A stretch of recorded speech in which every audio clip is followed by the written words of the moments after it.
Assalamualaikum warahmatullahi wabarakatuh. Pernahkah kamu mendengar tentang sebuah pasar tradisional yang tiba-tiba berubah jadi tempat yang mencekam? Tempat di mana warga bukan hanya mencari nafkah, tapi juga harus berhadapan dengan teror dan ketakutan setiap hari. Siapa sebenarnya dalang di balik semua kekacauan itu? Dan bagaimana jika seorang polisi muda harus bertaruh nyawa untuk menghentikannya? Cerita ini bukan hanya tentang penangkapan, ini tentang keberanian, strategi, dan perjuangan seorang aparat yang tak ingin menyerah pada ketakutan. Dengarkan baik-baik, karena setiap detiknya akan mengungkap kenyataan yang tak pernah kamu sangka. Chapter pertama, ada yang tak beres di pasar ini. Hujan gerimis membasahi atap seng pasar tradisional di kota kecil itu. Beberapa kios masih buka meski hari telah gelap. Di balik keramaian yang mulai surut, banyak mata curiga saling menatap. Bukan karena harga bawang naik, tapi karena ketakutan yang menggantung di udara. Preman-preman pasar berkeliaran, menagih uang keamanan dari para pedagang. Ada yang membayar diam-diam, ada juga yang pasrah ditendang lapaknya. Seorang ibu penjual ikan mencoba memberanikan diri bicara pada aparat. "Pak, kami ini cuma cari makan, tapi tiap minggu kami dipalak. Kalau nggak kasih, dagangan kami diacak-acak." Suaranya lirih, matanya berkaca-kaca. Laporan demi laporan mulai masuk ke kantor polisi setempat. Namun, mayoritas kasus berakhir tanpa tindak lanjut. Pelaku selalu menghilang. Saksi takut bersuara, sampai akhirnya seorang polisi muda bernama Bayu dipindahkan ke wilayah tersebut. Bayu dikenal keras kepala dan punya tekad kuat, bukan karena ia ingin jadi pahlawan, tapi karena ia benci melihat ketidakadilan dibiarkan terjadi. "Kalau kita diem, kita bagian dari masalah," katanya suatu malam saat briefing bersama tim kecilnya. Tanpa banyak bicara ke publik, Bayu mulai bergerak. Ia menyamar, menyusuri lorong-lorong pasar pagi hingga malam, menyatu dengan pembeli, mendengar keluhan, menghafal wajah-wajah yang mencurigakan. Ia mencatat setiap kejadian, waktu, dan pola gerakan para preman itu. Hingga suatu hari, Bayu menyaksikan sendiri seorang pedagang dipukul hanya karena menolak bayar. Dari balik tumpukan karung, Bayu menahan marah. Ia tahu, intervensi sekarang bisa membongkar penyamarannya, tapi juga bisa menyelamatkan nyawa orang tak bersalah. "Kalau lo nggak bayar sekarang, minggu depan dagangan lo tinggal puing," ancam salah satu preman sambil memukulkan tongkat ke meja dagangan. Bayu akhirnya membuat keputusan besar. Malam itu, ia kembali ke kantor dan merencanakan operasi penangkapan. Tapi apa yang tak ia duga, aksi itu hanya membuka pintu menuju ancaman yang jauh lebih besar. Chapter kedua, tindakan pertama yang mengundang bahaya. Langit malam tampak kelabu, lampu-lampu jalan menyala redup di sekitar kawasan pasar.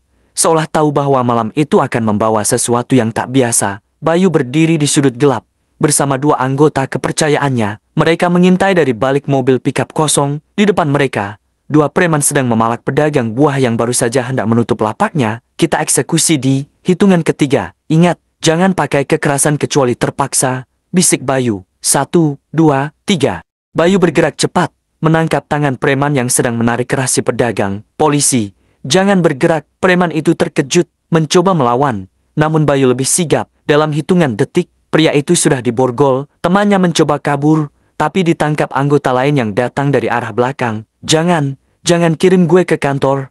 Lo nggak tahu siapa yang gue kenal," bentak salah satu preman sambil memberontak.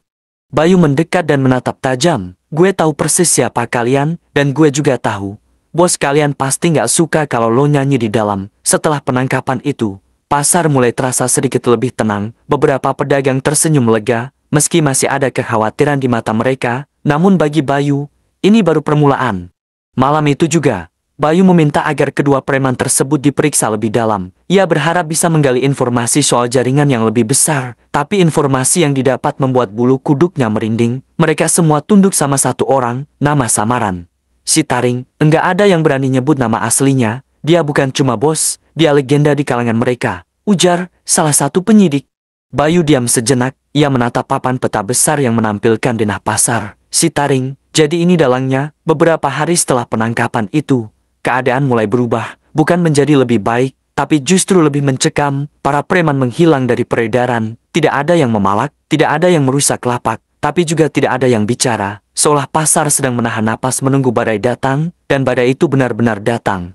Satu malam, saat Bayu sedang berjaga sendiri, ia menerima sebuah pesan singkat di ponselnya. Tidak ada nama pengirim, hanya 2 baris kalimat yang langsung membuatnya siaga penuh. "Kau mulai menyentuh sesuatu yang seharusnya tidak kau ganggu." Tengah malam, pasar lama datang sendiri, atau semua ini jadi lebih buruk. Bayu tahu Ini bukan sekadar ancaman, ini undangan menuju pusat masalah, dan mungkin, undangan menuju akhir dari segalanya. Chapter ketiga, undangan dari bayangan gelap.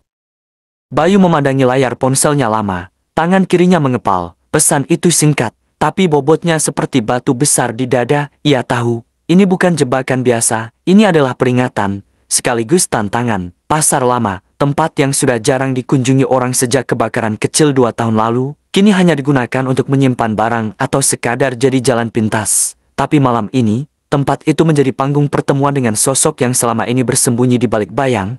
Tanpa mengajak siapapun, Bayu mengenakan jaket polos dan menyelipkan borgol di balik ikat pinggang. Ia juga membawa alat komunikasi kecil yang terhubung dengan mobil patroli di radius 1 kilometer. Tapi hati kecilnya tahu, bila sesuatu terjadi malam ini, bantuan mungkin datang terlambat.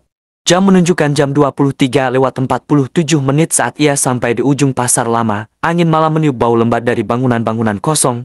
Lampu jalan hanya menyala sebagian. Bayu berjalan pelan menyusuri lorong sempit di antara kios-kios tua. Setiap langkahnya memantul di dinding beton dan memantul lagi ke dalam pikirannya. Tiba-tiba, dari arah kanan, muncul 2 orang bertubuh besar. Mereka tak bicara, hanya menunjuk ke arah gudang tua di ujung lorong. Bayu mengangguk, menahan detak jantungnya yang makin cepat. Ia tahu, tak ada jalan mundur lagi. Pintu gudang tua itu setengah terbuka. Di dalamnya, cahaya redup dari lampu gantung menyinari sosok tinggi besar yang duduk di kursi besi. Sosok itu perlahan berdiri saat Bayu masuk. Jadi, ini polisi yang bikin anak-anak saya ketakutan. Suara itu dalam, berat, dan serak. Saya pikir, kamu cuma petugas baru yang haus perhatian, tapi ternyata, kamu cukup berani. Bayu tak menjawab. Ia menatap lurus ke pria itu. Posturnya tinggi, tubuh penuh luka lama, dengan tato mencolok di leher dan tangan. Sosok inilah yang dikenal sebagai si Taring, bukan hanya bos, tapi simbol kekuasaan gelap di balik pasar. Aku kesini bukan buat negosiasi, ucap Bayu tegas. Aku tahu apa yang kau lakukan, dan aku akan pastikan semua berhenti malam ini. Si Taring tertawa pelan. Kau pikir bisa membereskan semua ini dengan satu pasang borgol? Pasar ini hidup karena aku. Warga bayar karena aku jaga mereka dari yang lebih parah. Tanpa aku, mereka akan habis. Justru karena itu aku harus bertindak, balas Bayu, karena kamu bukan pelindung, kamu pemangsa. Si Taring mendekat, suasana menegang. 2 orang anak buahnya mulai bergerak ke sisi Bayu. Tapi Bayu cepat menarik borgol dari pinggang dan menunjukkannya. 1 langkah lagi, dan borgol ini untukmu. Ketegangan menggantung di udara. Belum ada yang bergerak, belum ada yang menyerang. Tapi jelas, badai itu semakin dekat, dan ketika pecah nanti, hanya satu yang akan keluar berdiri. Chapter keempat, darah pertama di lorong kelam. Detik-detik hening itu pecah dalam satu gerakan cepat. Salah satu anak buah si Taring melompat ke arah Bayu dengan tongkat besi terangkat. Refleks Bayu menghindar, lalu memutar tubuh dan menyikut perut penyerangnya. Tongkat besi terlepas, jatuh dan memantul di lantai beton. Si Taring hanya berdiri, menonton.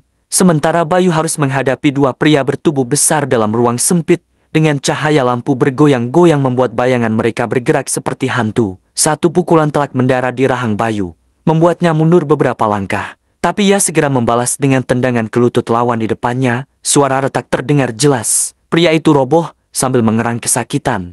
Yang satu lagi menyerang dari belakang, menarik kerah jaket Bayu dan mencoba membantingnya. Tapi Bayu berbalik, menyikut wajah lawan dan menjatuhkannya ke tumpukan kayu lapuk. Napas Bayu mulai berat, tubuhnya penuh luka memar, tapi ia masih berdiri. 2 lawan berhasil dilumpuhkan. Namun kini tinggal 1 si Taring yang dari awal belum bergerak.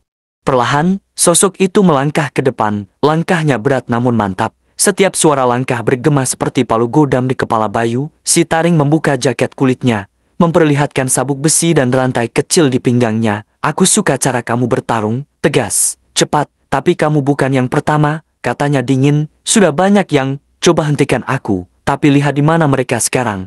Bayu berdiri tegap, meski lututnya goyah. Aku mungkin bukan yang pertama, tapi aku akan jadi yang terakhir. Pertarungan pun dimulai. Si Taring menyerang dengan kekuatan brutal. Tangan besarnya menghantam seperti palu. Bayu lebih gesit, mengandalkan kecepatan dan akurasi. Mereka saling bertukar pukulan, saling menjatuhkan, saling berdarah. 1 hantaman keras membuat Bayu terhempas ke dinding. Pundaknya membentur pipa besi dan darah mengalir dari pelipis. Ia nyaris pingsan, tapi 1 kalimat dari warga yang dulu ia dengar kembali terngiang. Kalau cuma lewat, mereka nggak takut, Pak. Tapi kalau Bapak berani lawan mereka, kami akan punya harapan. Harapan, Bayu membuka mata, menahan rasa sakit, dan bangkit lagi. Ia menunggu momen yang tepat. Dan ketika si taring menyerang dengan tinju kanan, Bayu menghindar ke kiri dan langsung mengayunkan borgol logam ke pelipis si taring dengan kekuatan terakhirnya. Dentuman logam dan tulang bersatu, tubuh besar itu limbung. Bayu segera bergerak cepat, menjatuhkan tubuh lawannya dan memborgol tangannya ke pipa di dinding. Napas keduanya terengah-engah. Tapi kini, untuk pertama kalinya, si taring tak bisa bergerak. Aku bilang malam ini selesai, dan memang harus selesai. Chapter kelima, malam yang tak pernah tidur. Bayu berdiri limbung, nafasnya pendek-pendek, darah masih mengalir dari pelipisnya, tangannya gemetar saat menekan tombol kecil di alat komunikasinya. Pos 5, di gudang pasar lama, target diamankan, kirim tim sekarang. Tak ada jawaban langsung, tapi beberapa detik kemudian, suara dari alat itu terdengar. Diterima, tim dalam perjalanan, bertahan di lokasi. Bayu menatap ke arah si taring yang duduk bersandar di dinding. Meski diborgol, tatapan pria itu masih penuh api, mulutnya tersenyum tipis, seolah mengatakan bahwa ini belum selesai. Kamu pikir semua ini bakal berubah setelah aku ditangkap, katanya pelan. Kamu pikir mereka bakal hidup tenang tanpa aku? Tempat ini akan jadi lebih buas. Bayu menatapnya tanpa emosi. Kalau ada yang lebih buas, aku juga akan kejar mereka. Hening sejenak di antara dua sosok yang baru saja bertarung seperti dua hewan buas di kandang sempit. Namun suasana segera berubah saat terdengar suara langkah cepat mendekat dari luar. Polisi datang, beberapa anggota masuk, senjata siap di tangan. Mereka terkejut melihat kondisi gudang yang kacau, dan tubuh si taring yang penuh luka. Bayu, kamu gak apa-apa? Tanya salah satu anggota sambil membantu menopangnya. Cuma butuh duduk sebentar, jawab Bayu lemah sambil tersenyum tipis. Pastikan dia diamankan, jangan kasih celah sedikit pun. Malam itu, mobil polisi membawa si taring keluar dari wilayah pasar untuk pertama kalinya dalam bertahun-tahun. Tak ada teriakan, tak ada perlawanan. Tapi kabar penangkapannya menyebar seperti api. Dalam waktu 1 jam, seluruh kawasan pasar sudah tahu, pemimpin bayangan itu akhirnya ditangkap. Sebagian warga tak percaya, sebagian lagi hanya bisa menangis lega. Keesokan paginya, pasar terasa berbeda, udara lebih ringan. Para pedagang membuka lapak tanpa rasa cemas, beberapa bahkan saling menyapa. Sesuatu yang dulu jarang terjadi karena takut diawasi. Bayu duduk di bangku tua dekat pos ronda pasar, baunya diperban, pelipisnya dijahit 5 jahitan. Tapi ia tetap datang pagi itu, bukan sebagai polisi, tapi sebagai saksi bahwa perubahan bisa dimulai dari satu keberanian kecil. Seorang ibu tua mendekat, membawa sekeranjang pisang. Ia meletakkannya di depan Bayu tanpa banyak kata. Terima kasih, nak, hari ini kami bisa berjualan tanpa rasa takut. Bayu menatapnya dan tersenyum lelah. Terima kasih Bu, karena sudah bertahan sejauh ini. Langit pagi terlihat lebih cerah, tapi Bayu tahu, tugasnya belum selesai. Ini baru satu babak dari banyak yang akan datang, dan ia akan tetap berdiri di tengahnya. Apapun yang terjadi. Setiap malam yang gelap pasti akan berakhir dengan cahaya, dan setiap ketakutan yang menghantui, pasti bisa dikalahkan oleh keberanian seberapapun kecilnya. Kisah Bayu bukan sekadar cerita tentang polisi dan preman, ini adalah tentang harapan, tentang pilihan untuk berdiri ketika yang lain memilih diam. Semoga kisah ini menjadi pengingat bahwa keadilan tak akan datang dengan sendirinya. Ia butuh orang-orang yang berani melangkah, bahkan saat langkah itu membawa rasa sakit, luka, dan pengorbanan. Kalau kamu suka dengan cerita ini, jangan lupa untuk like, comment, dan subscribe agar kamu gak ketinggalan cerita-cerita inspiratif dan penuh makna lainnya.